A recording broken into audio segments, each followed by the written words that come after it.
Muy bien, buenas noches. Bienvenidos a esta edición del Festimep, cuarta sesión, ya en una sesión con debate incluido, con una proyección específica que relaciona memoria y educación y que afortunadamente contamos con el director general de Memoria Democrática, con Diego Blázquez, el director de la película que vamos a ver, del documental que vamos a ver, que nos situará en el tema que vamos a abordar de la educación en las misiones pedagógicas del año 31 al 36, la Segunda República Española, Gonzalo Tapia, y también con el profesor de Historia y Filosofía de un colegio, el Colegio Lourdes, que practica la enseñanza de la memoria y que por lo tanto nos puede comentar cómo se articula eso de la memoria hoy en el currículum escolar de su centro. Yo haré un poco de coordinación en el coloquio. Vamos a tener 5 minutos de presentación de cada uno de ellos con el tema que considero oportuno y cuando finalice el documental tendremos tiempo para quien considere oportuno hacer alguna pregunta, alguna intervención sobre el mismo, pues le daremos tiempo. La sesión ha empezado más tarde, no por voluntad de los organizadores, pero sí que vamos a intentar aprovechar al máximo el tiempo. Así que para situarlo y para aplicarme yo también la brevedad en las intervenciones, solamente voy a citar dos cosas.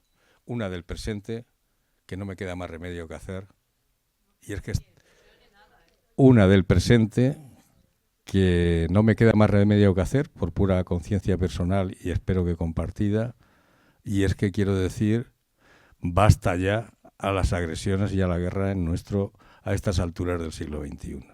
Basta ya de utilizar algo que la experiencia y la memoria de la humanidad sabe que no es una solución sino una catástrofe y que pone en riesgo a la propia especie humana. No es una broma lo que está ocurriendo en las dos guerras que por desgracia padecemos, sin contar las otras pequeñas.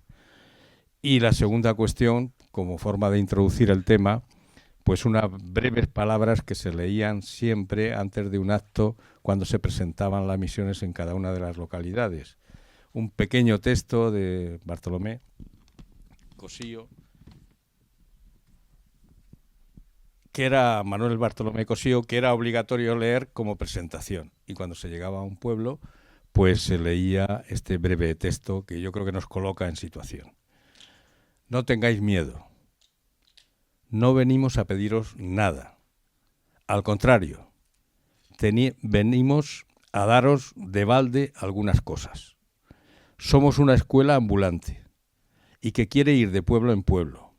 Pero una escuela donde no hay libros de matrícula, donde no hay que aprender con lágrimas, donde no se pondrá a nadie de rodillas, donde no se necesita hacer novillos.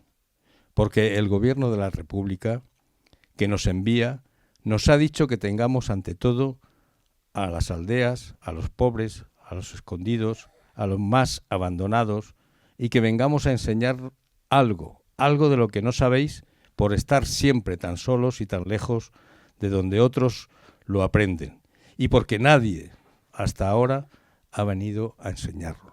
Este era el objeto fundamental de la creación de las misiones como evidencia del resultado electoral que proclama la República. Se ganaron las ciudades y se era consciente que en los ámbitos rural había una distancia cultural enorme que había que superar. Y esta fue una de las herramientas que el Gobierno de la República puso en marcha de manera inmediata.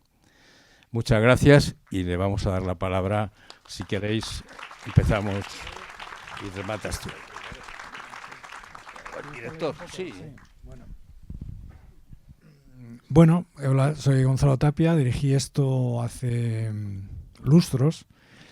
Es un documental que costó mucho hacer y hay dos personas que me ayudaron muchísimo en ello. Una es Adela Batalla, que es la montadora y co-guionista conmigo, y otra es Piluca Vaquero. Piluca Vaquero, que me ayudó a producirlo, es una productora de cine, bueno, que ha hecho bastante cine comercial y es descendiente de Valdelomar. Entonces un día ella y yo nos encontramos, empezamos a hablar de misiones pedagógicas, nos apasionamos y dijimos hay que hacer algo, porque justo esos días había muerto Sánchez Barbudo, que es una de las personas que se hace referencia aquí, ¿no? Sánchez Barbudo fue uno de los motores de misiones pedagógicas.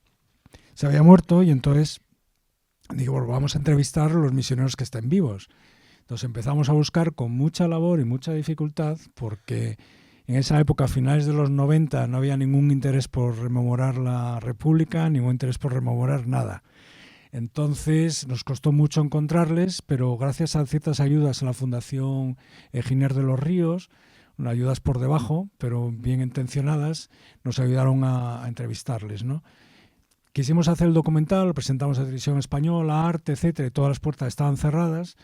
Y al final conseguimos, porque la Sociedad Estatal de Conmemoraciones, que es un organismo del Estado que ha desaparecido, quería hacer una exposición sobre misiones pedagógicas y ellos nos ayudaron pues, a hacer la segunda parte, que es aquí viene la anécdota que os quiero contar, ¿no?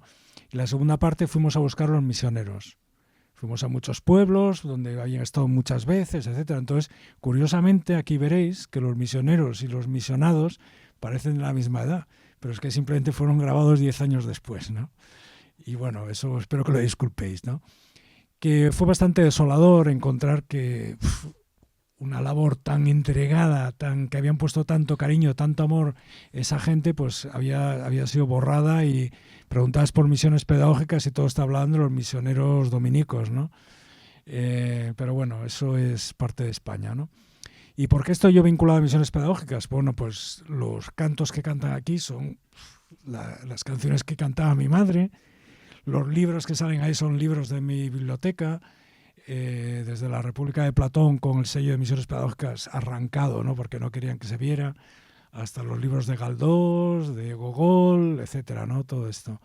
Es que mi abuelo estuvo en misiones pedagógicas, por desgracia no pude plasmarlo en el documental, su labor, porque aquella vez no encontré documentación. Estos últimos años he estado organizando todo un archivo que él dejó y encontré hasta qué punto estaba él involucrado en misiones pedagógicas, donde llegó a ser secretario técnico, ¿no? Con 3 grandes amigos de él, que son Santullano, que saldrá ahí, Casona, el director de teatro y escritor de teatro, ahora bastante desconocido, pero en su época muy conocido, y Torner, que es una persona que fue maravillosa, que fue la que organizó todo el cancionero del noroeste español. O sea, si existe música popular ahora mismo en Asturias y en Galicia, es gracias a Torner, ¿no? Que bueno, que era un músico muy importante que acabó exiliado y muriendo en Londres, ¿no? Bueno, pues esos son los vínculos que tenía yo. Piluca tenía el vínculo de Valdelomar, el cineasta, ¿no? Que en aquella época era casi el chaval para todo del cine y de las fotos, y yo que mi abuelo estaba vinculado a misiones pedagógicas, ¿no? Y bueno, es un recuerdo de algo que fue muy hermoso, y yo creo que la que mejor lo define es Carmen Camaño, que os enamoraréis de ella, igual que fui yo, que también me enamoré de ella, con ese maravilloso acento madrileño que ha desaparecido y que ella lo reproduce también, ¿no?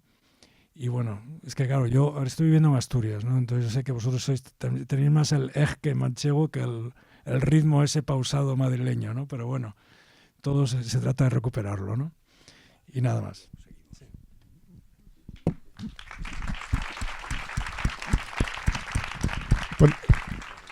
Bueno, ¿me oís bien? Sí. Bueno, como ha dicho Jaime, yo soy Fernando y muchas gracias por la invitación del Festimed, y yo vengo un poco en calidad como de profe, ¿no? Ya que se hablan de las misiones pedagógicas.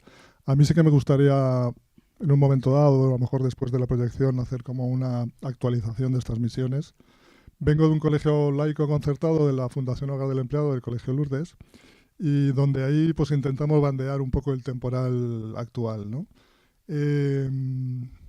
De lo más orgullosos que estamos ahora mismo es de la creación desde hace unos años de un grupo de memoria histórica con alumnos y alumnas voluntarias desde cuarto de la ESO a segundo de bachiller, y que vienen por la tarde fuera de su horario, y que por tanto eso de que a los jóvenes no les interesa la historia pues es algo que siempre negamos, siempre por donde vamos, ¿no?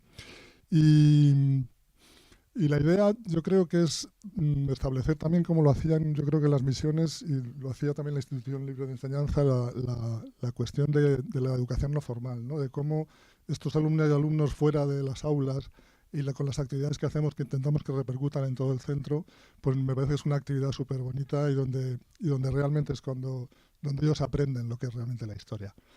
Y es verdad que vivimos en una comunidad que no es especialmente buena en estos momentos como para esto de la memoria, e intentamos bandearnos, como os digo, como podemos. A mí me gustaría traer como dos grandes ideas. La idea de la necesidad de que llegue de una vez por todas, de asignatura pendiente, la memoria a los colegios, a los centros educativos, que además sea una memoria como ya conocemos, ¿no? Una memoria con rigor, una memoria de verdad, justa, que repare y que produzca que los chicos y las chicas nuestros, si queréis luego os cuento algún ejemplo de situaciones que hemos vivido donde te das cuenta como que el colegio ha abandonado la función de intentar comprender el mundo presente. Y eso entonces lo hacen los medios de comunicación, lo hacen las redes sociales, donde ellos recogen la información y entonces te das cuenta de las pocas herramientas que tiene. Eso genera una frustración ante el de los educadores muy grande y se trata de necesitar claramente que de una vez por todas se produzca este cambio que yo creo que es de paradigma. Pero también quiero traer una idea positiva, una idea de oportunidad. Yo creo que en la actualidad, con algunas leyes que si queréis también hablamos un poco después, como es la LOMLOE o la Ley de Memoria Democrática, creo que es una oportunidad que los centros no deben desaprovechar y que en un momento dado podemos empezar a tratar de la memoria de nuestro pasado reciente de una forma más tranquila y mucho más rigurosa, de tener tiempo como para hacerlo. Y acabaría con una cuestión que considero clara. La memoria es necesaria para acabar con todo lo que estamos viviendo en las calles de Madrid y en los debates que se están teniendo por ahí. Creo que la memoria es lo único que puede acabar con eso. Gracias.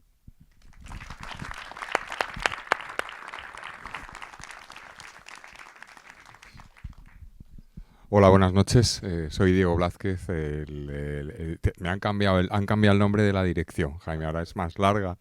Es de Dirección de Ayuda a Víctimas de la Guerra Civil y la Dictadura y de Promoción de la Memoria Democrática. O sea, esa segunda parte pues está más vinculada a esto. Y quería empezar señalando este cambio administrativo porque para nosotros, en el proyecto que estamos llevando a cabo, es fundamental esta dimensión de promoción de la memoria y por extensión, en este sentido, la mecanismo más importante de promoción y de integración social es la educación.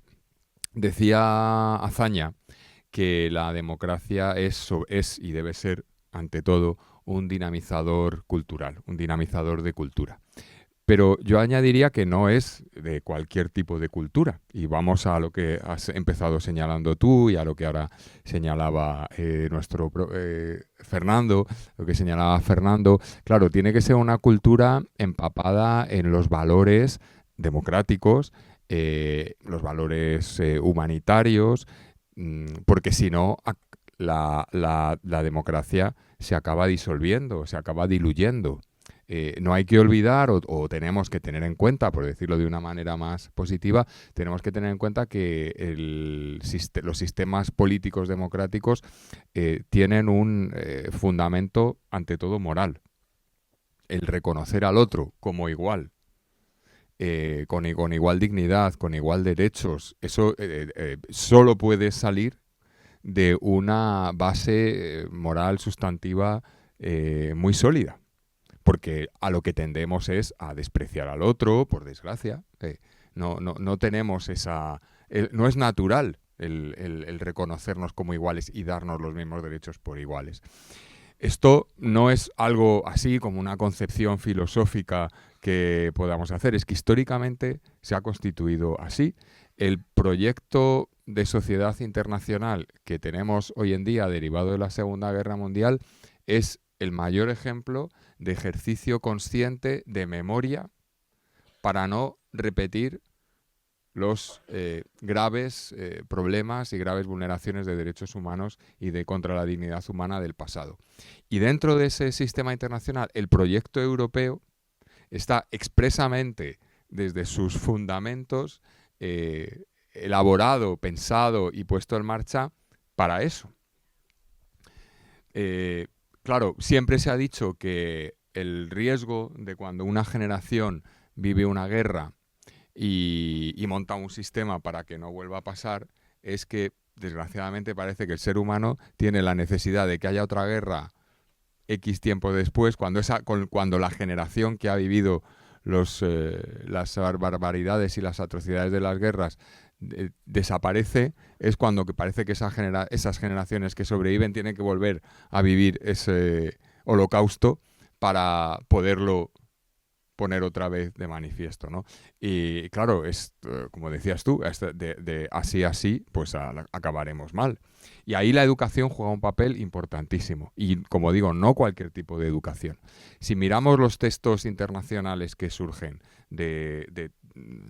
después de la Segunda Guerra Mundial, tanto los textos internacionales, por cierto, la Declaración Universal de Derechos Humanos, que la semana pasada hizo 75 años. Cuando habla del derecho a educación, establece como uno de los objetivos del derecho a la educación el libre desarrollo de la personalidad de los niños y las niñas, pero también la formación en derechos humanos, en la tolerancia, en el respeto. Lo dicen los pactos internacionales de derechos humanos que se hicieron posteriormente. Lo dicen las constituciones, incluida la nuestra. Dice la Constitución que es que el objeto de la educación del derecho a la educación es el libre desarrollo de la personalidad, la educación en los derechos fundamentales y la tolerancia. Entonces no podemos resignarnos a que eso se considere un adoctrinamiento, porque es que eso es la base de la democracia. Y al revés, hay determinadas cosas que no se pueden permitir en la educación, porque destruyen. No solo no permiten el libre desarrollo de la personalidad, sino que además lo que hacen es destruir las identidades particulares, pero sobre todo la convivencia social. Por eso nosotros, y con esto ya termino, luego hablaremos de las leyes y los problemas que tiene la aplicación, para nosotros la gran novedad de la Ley de Memoria Democrática, cuando a mí me piden que haga un titular, la gran novedad es la inclusión de lo que hemos llamado el deber de memoria como garantías de no repetición, y que incluir ahí las medidas educativas, las medidas de investigación, las medidas de promoción. De ahí viene esa nueva importancia en el nombre. Tuvimos la suerte haciendo el proyecto de ley, bueno, la suerte o la desgracia, no lo sé, que como se prolongó mucho la tramitación y al mismo tiempo avanzaba por los tiempos y por la situación parlamentaria la LOMLOE, pudimos meter ya directamente en la LOMLOE. O sea, no tuvimos que hacer en la Ley de Memoria una transversalidad de la educación, sino que pudimos meter en la LOMLOE los contenidos que se pusieran. Y de hecho, ya están, como sabéis todos los docentes, los decretos de contenidos mínimos, que ya, paradójicamente, está más avanzado el contenido educativo desarrollado de la Ley de Educación que de la propia Ley de Memoria. Pero de lo que estamos totalmente contentos, porque hemos colaborado estupendamente con el Ministerio de Educación y ya tenemos esos resultados, que luego hablaremos pues de las dificultades que puede tener, cómo se va a aplicar en cada comunidad autónoma, etcétera. Así que nada más, deseando ver el documental y comentar las implicaciones para este momento que vivimos ahora mismo. Muchas gracias.